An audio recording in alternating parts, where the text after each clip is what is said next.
What's happening, world? Today I'm going to be reading from the book called You Were Born Rich by Proctor. It's a book that's been in my Rocky, what's happening, baby? Has been in my repertoire for quite some time, and I'm rereading it again. So today we're just going to cover it's a 3-part. You have the audio, you also have the book itself, and then you also have the workbook.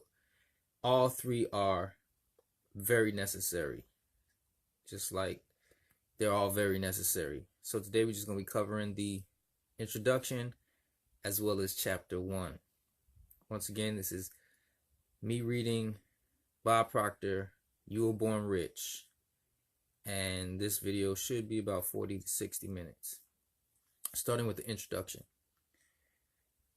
Every human being has been born rich. It's just that most people are temporarily a little short of money. This book has been written in an attempt to bridge the gap between where you currently are and where you want to be. Step by step, chapter by chapter, it will help you piece together the puzzle we most often refer to as life. So you can build a picture of prosperity in your mind and then go on to create that prosperity in your life. Indeed, life is very much like the Rubik's Cube. Because we have all the right pieces and all the right colors, but it is frustrating. It is a frustrating, never-ending process trying to get them to fit together. Inevitably, it seems there are always at least 1 or 2 pieces we have left out. As you journey through this book, you will soon become very aware I'm not telling you anything you do not already know. I am just expressing the ideas in an organized, coherent manner, which will enable you to achieve the results you have desired since you were first able to think. Every day, all over the world, millions of dreamers purchase lottery tickets, wishing for someone to fortunately pick their names and drop a fortune into their laps.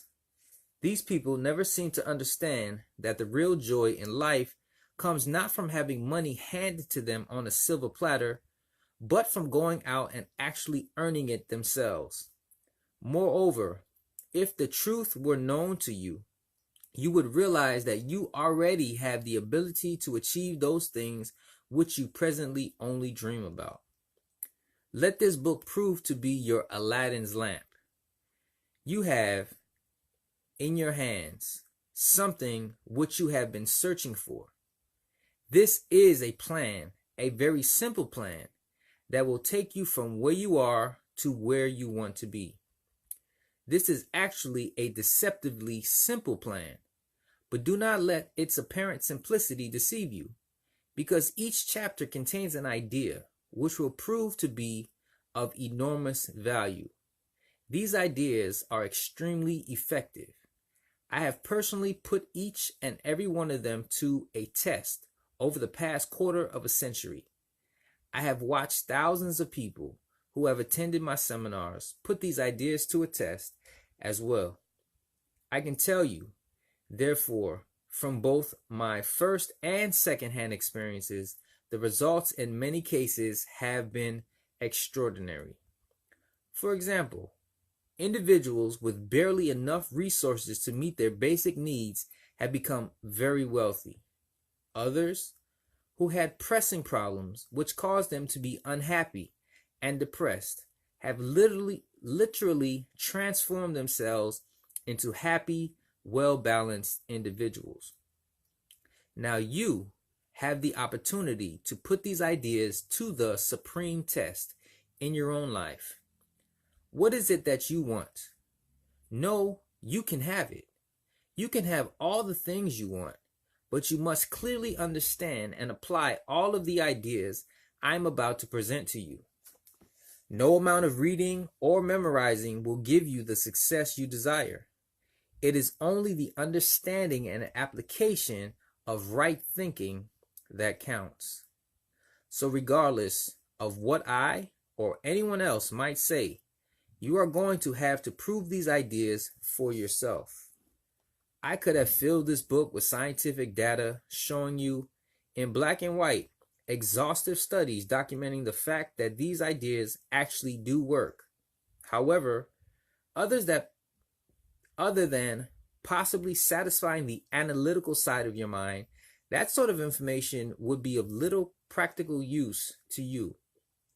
Although I do use many examples in the following pages which describe how individuals, or possibly families, have put these ideas to work and have explained the benefits which they have derived, I have deliberately omitted any scientific research as I have found that it serves little purpose from a practical or result-oriented point of view. It will only slow you down and possibly cloud your thinking. This book has been written in such a way that it actually maps out a mental course for you to take to reach any objective that you would like to reach. You can journey from one chapter to the next, each successive chapter lifting you to a greater awareness of yourself, your true self, and of your true abilities. You must, however, keep in the forefront of your mind one important fact. The rewards which you will receive in this life, material or psychic, will not come to you because of your potential, but rather because of your performance.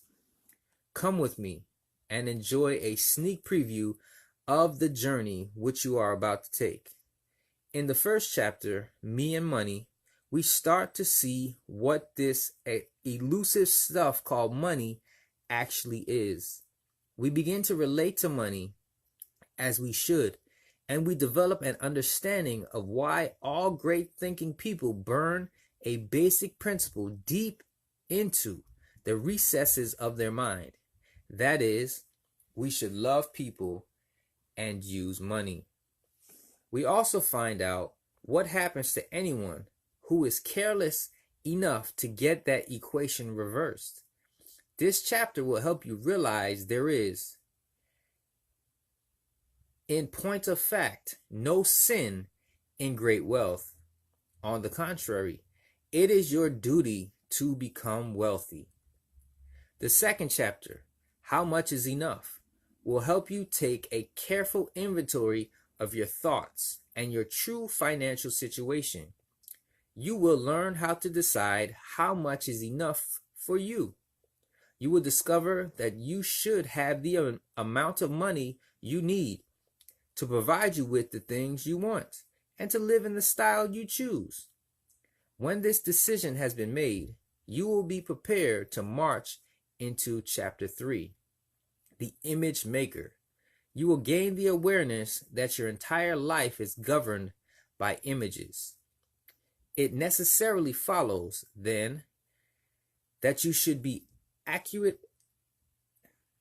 acutely aware of the images you are building in your mind, and you should also be aware of the necessity of building these images, which will produce the results that will move you onward and upward toward your desired destination. You will begin to understand that you are, in truth, a co-creator. Make certain that you often review what your responsibility is in your co-creative partnership. Chapter 4, Let Go and Let God, helps you develop a strong faith based on a deep understanding. It will assist you in freely letting go of your image, turning it over to the power within you so that the power itself can go to work and begin to materialize in physical results as an exact replica of your image. The next chapter, Expect an Abundance, will prove to be a mind-expanding experience. The word expectation will take on a brand new meaning for you and you will witness the awesome power invoked by this mindset. The law of vibration and attraction clears up many question marks that have been in our minds for years. It becomes evident why some people keep attracting what they do not want, while others attract exactly what they do want. You will learn how to magnetize yourself to the good that you desire. The Risk Takers chapter clearly explains that there is absolutely no compensation for playing it safe. It is essential that you first step out before you can begin to move toward the destination you have chosen for yourself. The real winners in life are, more often than not, only 2 or 3% more effective than those who lose. The Razor's Edge chapter clearly illustrates this point. You will quickly understand that you can be every bit as effective as anyone you read about or even hear about. Feelings of inferiority, as well as any doubts you may be entertaining relative to your capability, will quickly fall by the wayside and be left far behind as you near your destination. As you come around the final turn on your road to achievement, you will be cautioned not to look back. The Don't Think in Reverse chapter will quickly clear up the questions why some people keep getting the same results year after year. This illustrates one of the most basic and yet one of the most important rules governing success in your life. As we go racing down the home stretch, the vacuum law of prosperity shows us how to open all the doors that will enable the good that we seek to come to us from all sides. This is not only a rewarding law, but a truly enjoyable one for you to learn. It will help pull all of the other ideas together to complete your picture and get you to your desired destination safely and on schedule. Before you begin, let me caution you once again that reading and memorizing will never make it happen for you. It is only understanding and application of the right ideas that will produce the results you desire. Think about each idea very closely. They are all simple and easy to understand, but you must act on them. Keep this book with you, continuously review it, and you will begin to see evidence of everything that is explained in it in your material world. This entire book has been prepared with the sincere hope that you will enjoy every step of your journey into a truly new way of living. By Proctor. Chapter 1. Me and Money. Those who know the truth learn to love it. Those who love the truth learn to live it. Me and Money. The Edgewater Beach Hotel. In 1923, at the Edgewater Beach Hotel in Chicago, 8 of the world's wealthiest financiers met. These 8 men controlled more money than the United States government at that time. They included the president of the largest independent steel company, the president of the largest gas company, the greatest wheat speculator, the president of the New York Stock Exchange, a member of the president's cabinet, the greatest bear on Wall Street, the head of the world's greatest monopoly, the president of the Bank of International Settlement. Certainly, one would have to admit that a group of the world's most successful men was gathered in that place, at least men who had found the secret of earning money. Now, let's see where these men were 25 years later. The president of the largest independent steel company, Charles Schwab, lived on borrowed money for 5 years before he died bankrupt.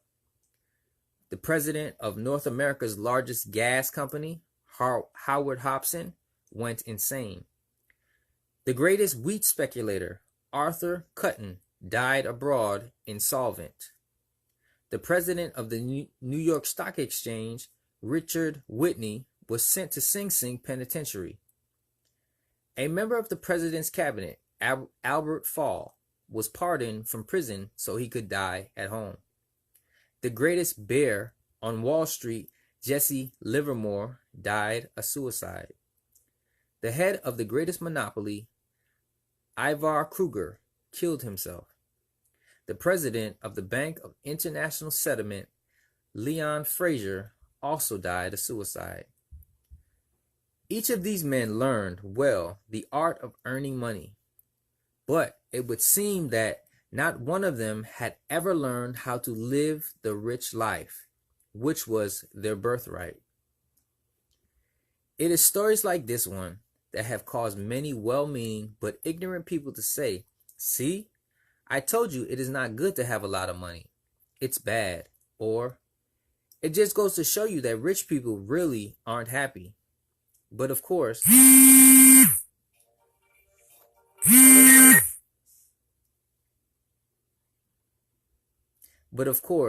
that is just not true.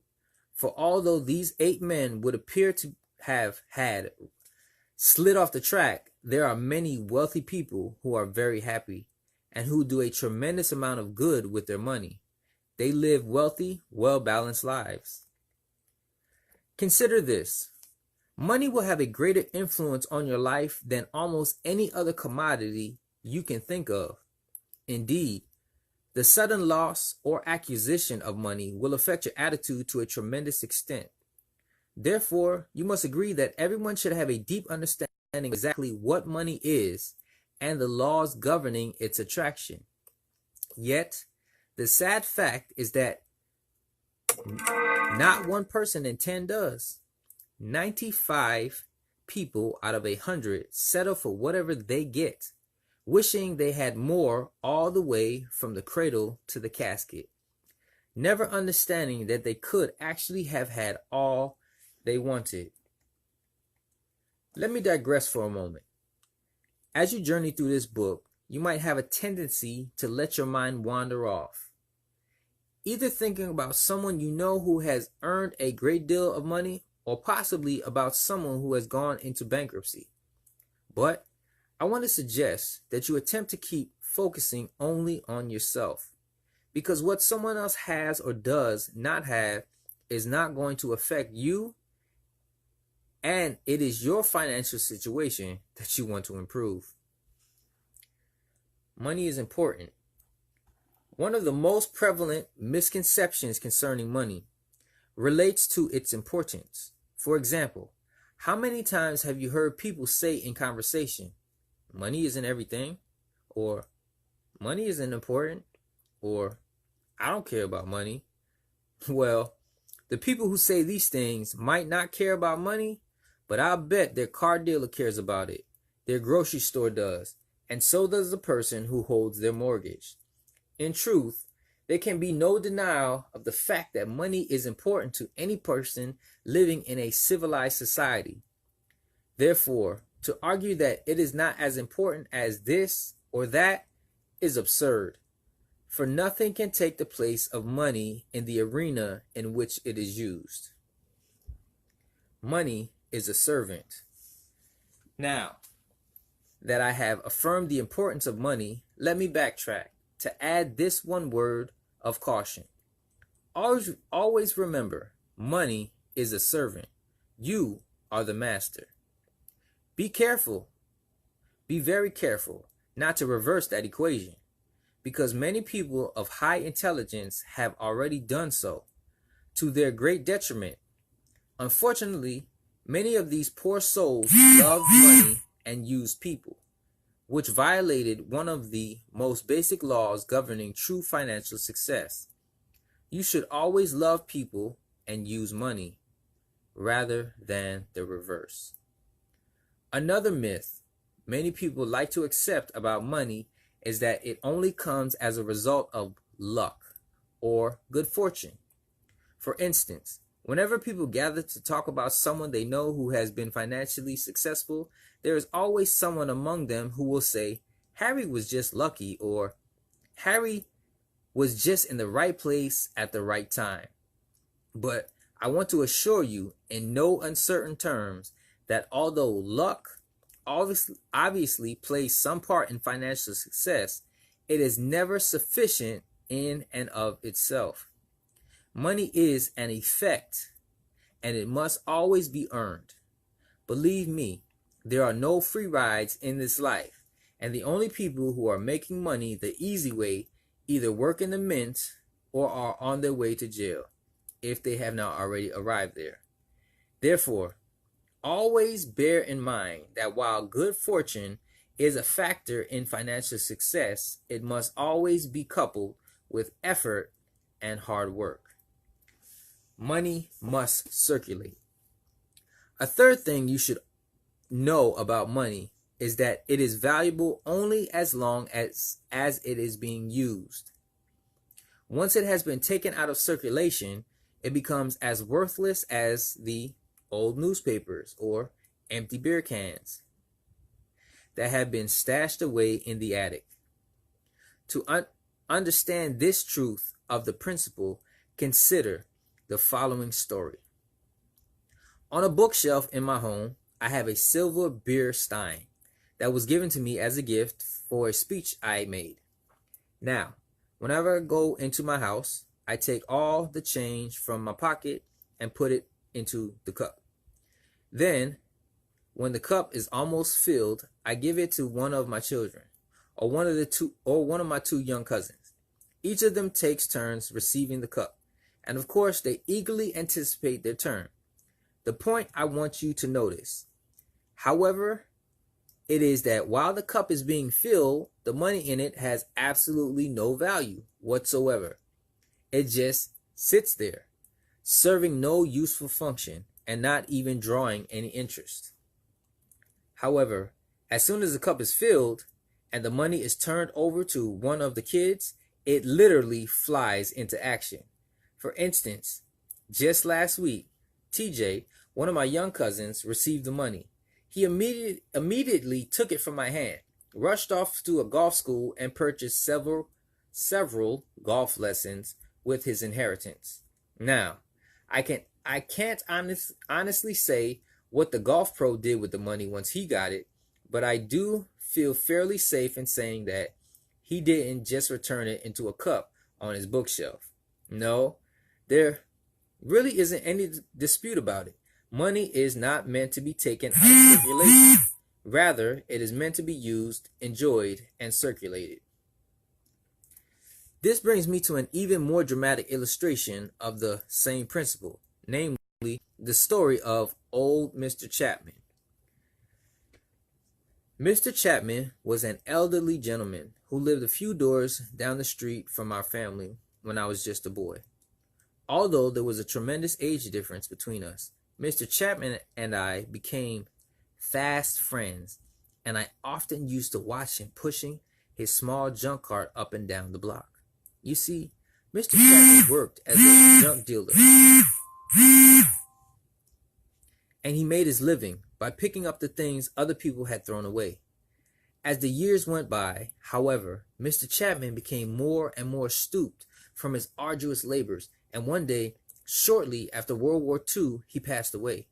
Since he lived alone and apparently had no close relatives living nearby, the police entered his house to take stock of his possessions. Not surprisingly, they found the house littered with many old furnishings and assorted memorabilia from Mr. Chapman's past. However, to much of their amazement, the police also discovered over $100,000 in old bills, packed in boxes throughout the house. Quick to pick up on so unusual an occurrence, the Toronto Daily Star carried a front-page story the next day about Mr. Chapman, in which it asked the obvious question: why would an individual worth well over $100,000 choose to keep his money stashed away in old boxes strewn haphazardly throughout his house? Although I was still quite young at the time, I asked myself a similar question. Namely, why would a person like Mr. Chapman choose to live like a veritable pauper when he had so much money at his disposal? He could have used his money for his own enjoyment. He could have invested it to earn a return for himself and to help create jobs for other people. Or he could have just deposited it into the bank and earned interest on his money. But instead, he chose to put it in a jar on the shelf. And he thereby rendered it absolutely useless. No, my friends, there isn't any doubt about it. Money is not meant to be hoarded. Rather, it is meant to be used, enjoyed, and circulated. So please, whatever you choose to do with your money, don't make the same mistake that poor old Mr. Chapman did. Please note that when I suggest that money should be kept in circulation, I do not mean it should be squandered. There is a world of difference between those two concepts, and if you haven't found out what the difference is yet, I would suggest you find out as soon as possible. Prosperity consciousness exercise. Now that we have touched upon some of the characteristics of money, let us turn briefly to a simple technique which you can begin using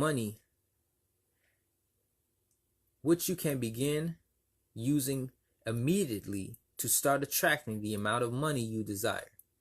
The first thing that I want you to do is to picture yourself in your mind's eye, sitting in a room with several of your friends. Then I want you to visualize yourself announcing to them your intention of becoming wealthy, at least wealthy enough to live the way you choose to live.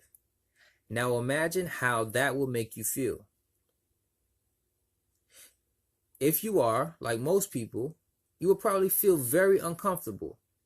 Perhaps you will feel so uncomfortable that you might even retract what you had said by informing your friends you were only joking. You should understand, however, that people who are wealthy never feel uncomfortable when the subject of money is brought up. Why don't they, you ask? The most obvious answer would be because they already have lots of it. But that is not the correct answer. You should realize that people don't feel comfortable about money because they have it. They have it because they feel comfortable about it. In other words, one of the reasons that wealthy people have money is that they have developed a state of consciousness we will hereinafter refer to as a prosperity consciousness. Therefore, it follows, if we wish to attract money to ourselves, we must begin to foster a prosperity consciousness as well. The question you should now be asking yourself is this: how do I go about developing this prosperity consciousness for myself? Let me explain. The best way to develop a prosperity consciousness is to start seeing yourself in your mind's eye, already in possession of the amount of money that you desire. The reason this is so is that since the subconscious mind cannot distinguish between the actual possession of money and mere visualization, you will soon become very comfortable with the idea of money. As a result, you will start attracting it to yourself. This may sound like a game you're playing, but let me assure you, it is one of the wisest things you can possibly do. For when you succeed in convincing your unconscious mind that you are wealthy and that it feels good to be wealthy, your unconscious mind will automatically seek ways of making your imaginary feelings of wealth manifest themselves in material form. If these last few lines seem like sheer fantasy to you, just ignore them for the time being and continue reading. We will be dealing with prosperity consciousness at different points in the book, and I guarantee you that before you finish this book, those lines will start to make a lot more sense to you. Fear not. Now that I have touched upon a technique which will help you acquire great wealth, let me offer this further word of warning. If you want to have money, one thing you should never do is worry about whether or not you will get the money you desire, or whether you will keep it. Let me elaborate. In the Bible, Job, the great sufferer of biblical times, makes the following remark: "Behold, the thing I fear has come to visit upon me."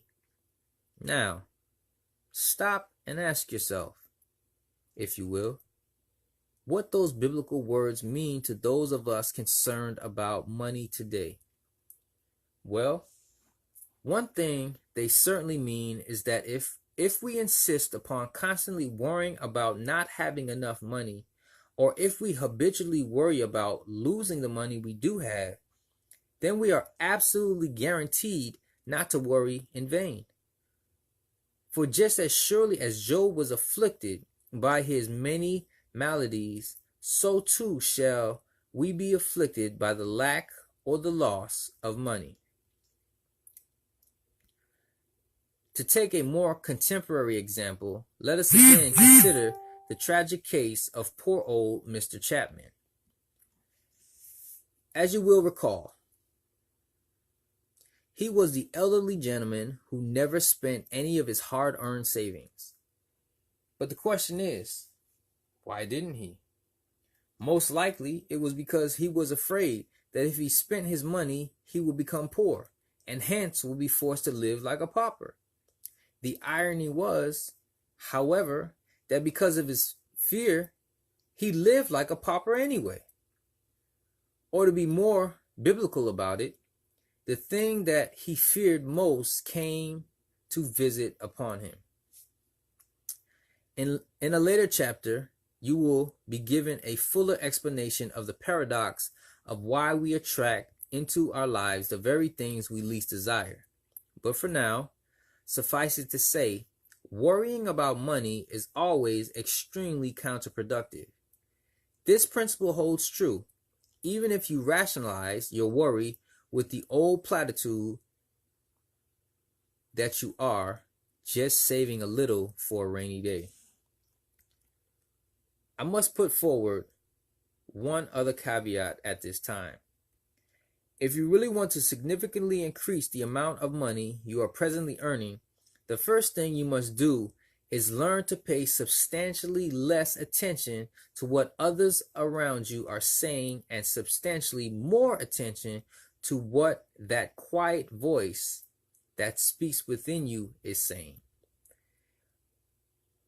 Put more prosaically, you must strive to become much less susceptible to influence outside of yourself and much more inclined to trust the instincts and feelings that lie within you. Let me elaborate. Most people who fail to accumulate enough money to live in the style they choose are the same people who are most easily influenced by other people's opinions. For instance, they are often the people who let the writers of economic doom and gloom, whether in the newspapers or on news broadcasts, do their thinking for them. But, as Napoleon Hill pointed out in his great book, Think and Grow Rich, opinions are the cheapest commodities on earth. In fact, almost everyone has a flock of them ready to be foisted upon anyone who is willing to accept them. Therefore, if you know you have been unduly influenced in the past by other people's opinions, make up your mind right now, before you read any further, that from here on in, you're going to heed your own counsel, while keeping an attentive ear open for God's counsel. Remember, if you do, there is absolutely no reason why you cannot become financially successful within a very reasonable period of time. Understanding versus memorization. As you read on through these pages in this book, you will develop an ever-increasing awareness of the talents and abilities that lie deep within you. You should realize that with the proper instruction, you can begin using these underdeveloped talents to attract the good that you desire. But let me caution you once again. No amount of reading or memorizing will bring you the success you seek. It is only the understanding and application of the ideas in this book that will make the difference for you. Therefore, don't be in any hurry to finish the book, because a complete reading should not be your objective. As stated previously, understanding and applying what you read is the objective. So, if you are able to properly digest only one page a day, that might be all that is necessary for you to arrive at your goal. If you are wondering why this book is meant to be sipped and tasted rather than devoured at one reading, bear in mind it is based upon over 20 years of careful analysis of the methods of both the very successful and the very unsuccessful. Strength through sharing. One more word of advice. Since very few, if any, people become great at anything by themselves, I would suggest you attempt to find at least one other person with whom you can share and discuss the ideas presented in this book. Prosperity consciousness. I believe you will agree it is an observable truth that human beings will never enjoy anything they are not yet consciously aware of. For example, we did not enjoy the luxury of traveling in airplanes at tremendous rates of speed until the Wright brothers became consciously aware of how to fly. Thomas Edison developed a conscious awareness of the moving pictures and introduced us to a brand new form of entertainment. Dr. Jonas Salk became consciously aware of how to develop a serum that will combat the dreadful disease of infantile paralysis, more commonly referred to as polio. And as a result of Salk's new awareness, you very rarely hear of anyone contracting that disease today. Alexander Graham Bell became consciously aware of how to transmit the human voice over metallic wires, and as a result, we all now enjoy the use of the telephone. Needless to say, I could go on and on, citing example after example. However, the point I want to bring to the forefront of your mind is that these inventions, or the knowledge bringing about these inventions, have always been here. In fact, all the knowledge there ever was or ever will be is evenly presented in all places at all times. But it took an individual to bring those thought patterns together and form ideas which developed into what we call consciousness before we could ever begin to benefit from them. We are floating in an ocean of thought energy where all the knowledge there ever was or ever will be is present. We are also surrounded by abundance. Indeed, everywhere we look in nature, our eyes come into contact with abundance, for nature knows no such thing as failure.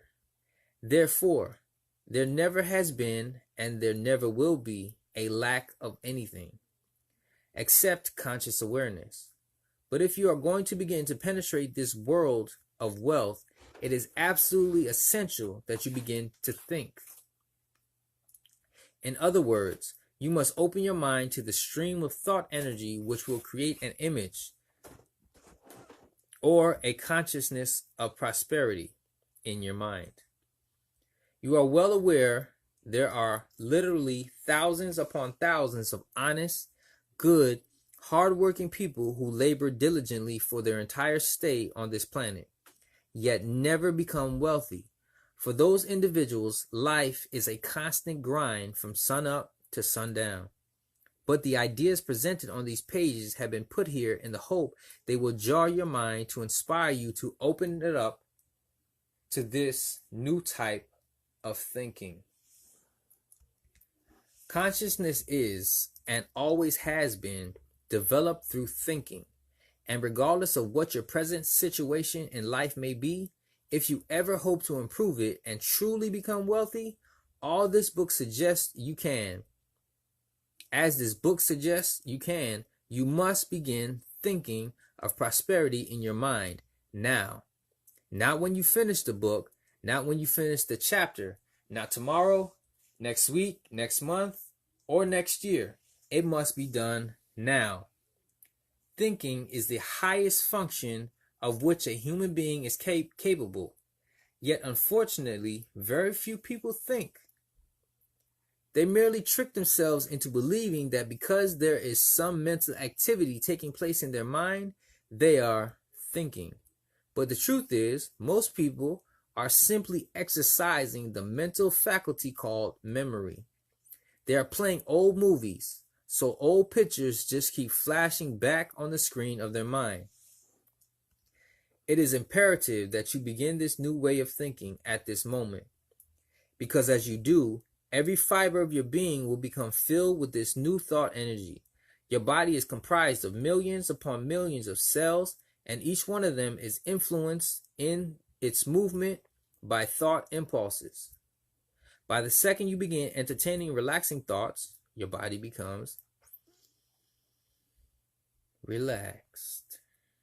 The instant you begin entertaining worrisome, fearful thoughts, your body becomes rigid and tense.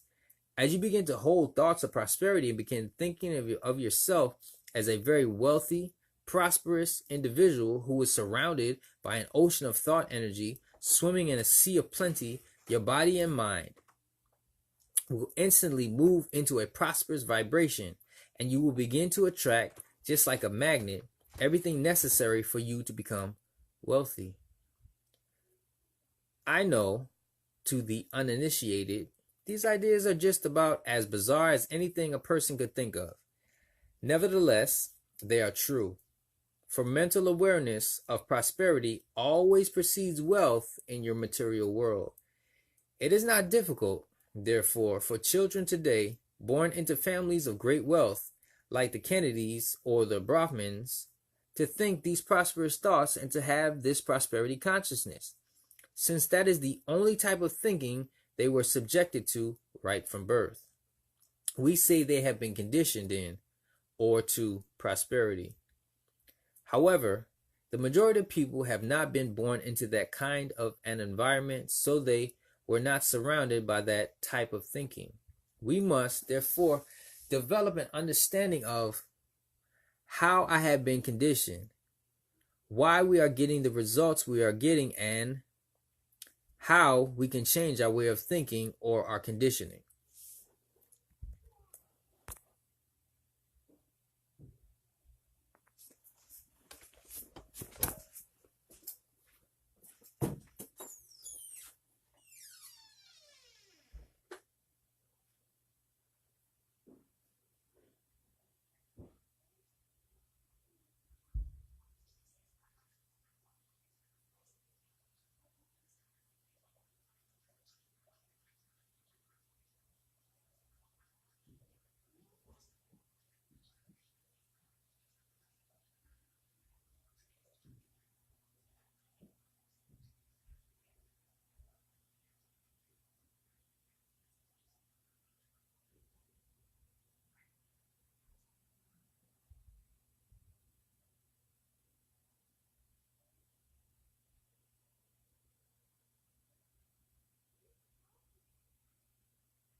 That is not an easy thing to do.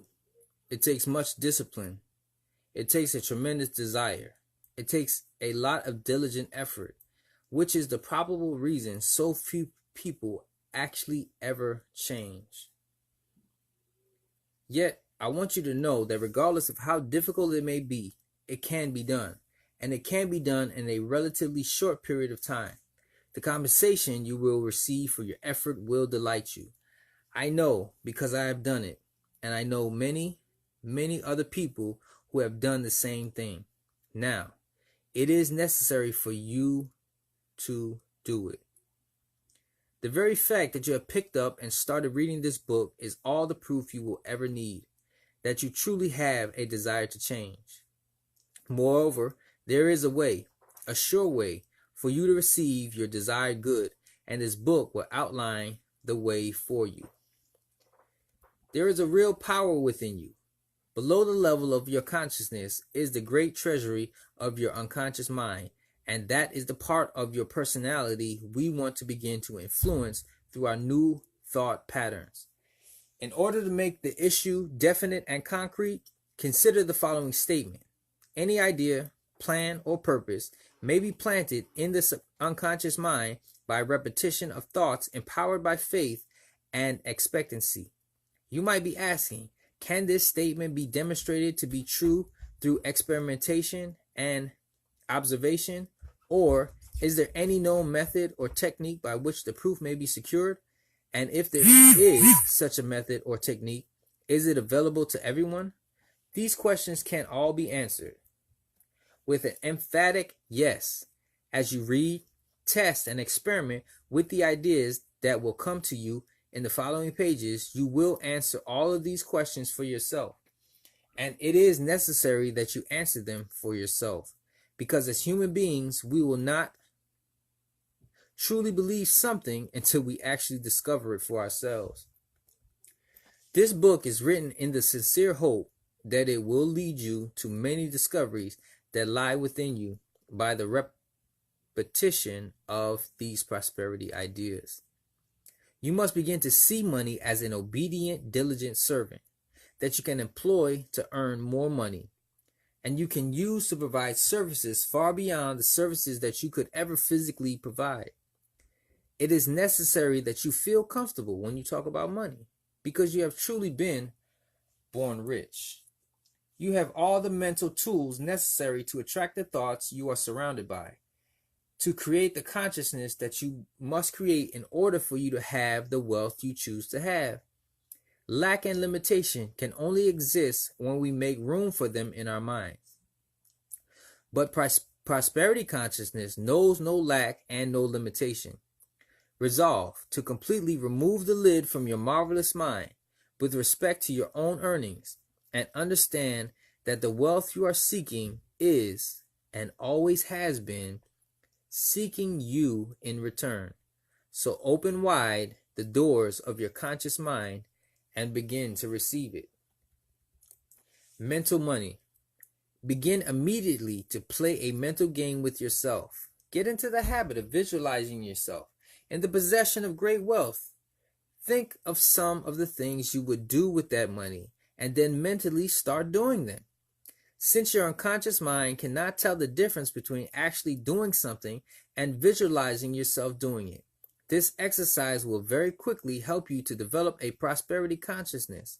Remember, it is an absolute law of you are working from a higher to a lower potential. You are embarking on a program of self-development. You're about to learn that there is much more to yourself than meets the eye, and you must apprehend this hidden factor of your personality if you are ever to develop yourself properly. In truth, you will never see the greatest part of your being because it is non-physical in nature. In fact, you will soon become aware that you are constantly living simultaneously on three distinct planes of being. You are spiritual, you have an intellect, and you live in a physical body. To understand this abstraction better, you must keep in mind that you are living simultaneously on three distinct planes of existence. 1. The spiritual plane of thoughts, highest potential. 2. The intellectual plane of ideas, middle potential. And 3. The physical plane of results, lowest potential. Therefore, By doing what I have suggested you do, you are merely using your divine nature to choose the thoughts. Money is good. I love people and I use money. Money is a servant. I am the master, which will build an idea. In our case, the idea happens to be that of great personal wealth or true financial success. Be very aware that ideas such as the idea of financial success never form by themselves. The human personality must always enter into the process by thinking the thoughts which can then be used to build the idea.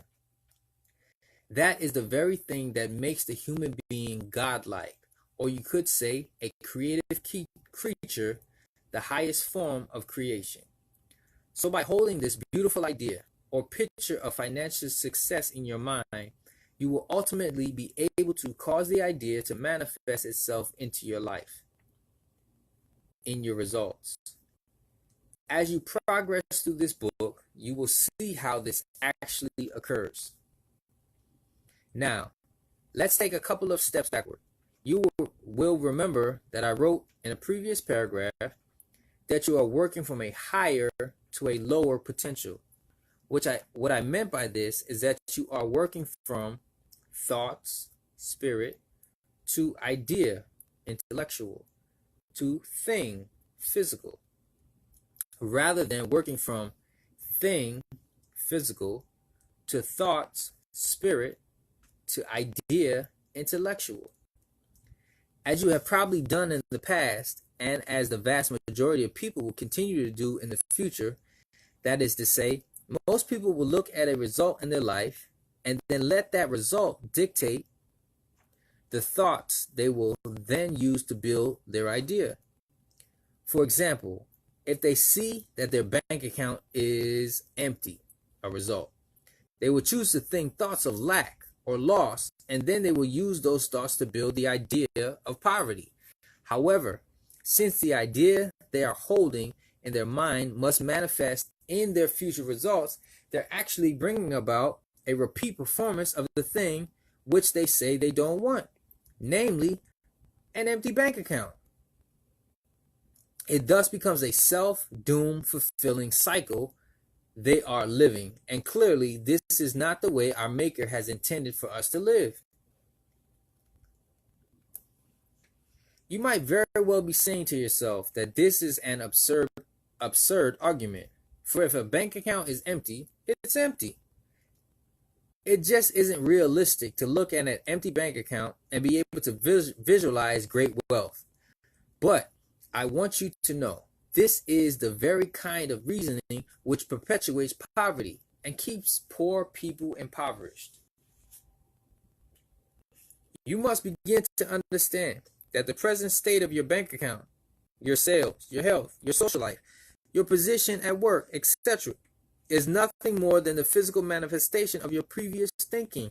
If you sincerely wish to change or improve your results in your physical world, you must change your thoughts, and you must change them immediately. If you take the time to really think through the information which is being presented, you will conclude that what has just been said makes perfect sense. In fact, anyone who truly understands the creative process will tell you what I have just said is not only right, but it is a natural law of your being. It is the way God works with and through the individual. This is also called prayer in some circles. Prayer being the movement that takes place between spirit and form, with and through the individual. God has given you the ability to build any idea which you desire. You were born rich, and your abundance is contained in thought. So be good to yourself. Choose magnificent ideas and cease permitting your physical world to control your thinking. You can readily understand by now how everyone makes the great mistake. In Emerson's essay on self-reliance, he said, "Envy is ignorance, In other words, to look at another person's accomplishments or results and then to envy them is truly unwise. For those people first chose their thoughts in order to build the picture in their life, in their mind, of the good that is now manifest in their life. And they chose those thoughts from the infinite source of supply, which is available to all of us, you as well. That is what the great artist Vincent van Gogh meant when he was asked how he did such beautiful work. He said, I dream my painting and then I paint my dream. In other words, he saw the picture in his mind first, and then he made a replica on canvas in oil of the original in his mind. In truth, there has never been an original Van Gogh sold. As I am writing this, I can see you reading that and almost hear you thinking, that makes a lot of sense. Now I see. A few years ago, Mary Snyder from California sat in one of my seminars with her husband Oscar. She gave me a quote by Lincoln, which I truly love and which I have shared with thousands of people. Lincoln said, to believe in the things you can see and touch is no belief at all. But to believe in the unseen is a triumph and a blessing. Isn't that beautiful? Thanks again, Mary. Hopefully, by now you understand the wisdom of some of these mental exercises I have been suggesting. So keep repeating, I am prosperous, I am wealthy, money is good. See yourself in your mind's eye doing what you will do when you have the manifestation of your new attitude or consciousness. Visualize this great wealth and feel yourself already in possession of it. Remember, though, money is the servant, you are the master. You love people and you use money. Before you continue on to the next chapter, reread this chapter, Me and Money, because rereading it will help you release that old idea about money, which causes an uncomfortable feeling whenever the subject of money is raised. Repeat to yourself several times a day, Me and Money, until you become totally aware of how good you feel thinking about wealth. Refrain from talking to a lot of people about this new idea concerning money until you have a firm grip on it yourself and feel confident about explaining what you have learned to others. Remember, hearing negative comments from people who do not understand the truth will not do you any good. If it does anything, it will only cause you to doubt yourself. You must not permit this to happen, because when you think about me and money, you want a beautiful picture to fly on the screen of your mind. The good life is expensive. There is another way to live that doesn't cost as much, but it isn't any good. Spanish distillers. That's the end of chapter 1. If you don't have the book, it's a great book to get. That was chapter 1, plus the introduction of the book titled You Were Born Rich by Bob Proctor.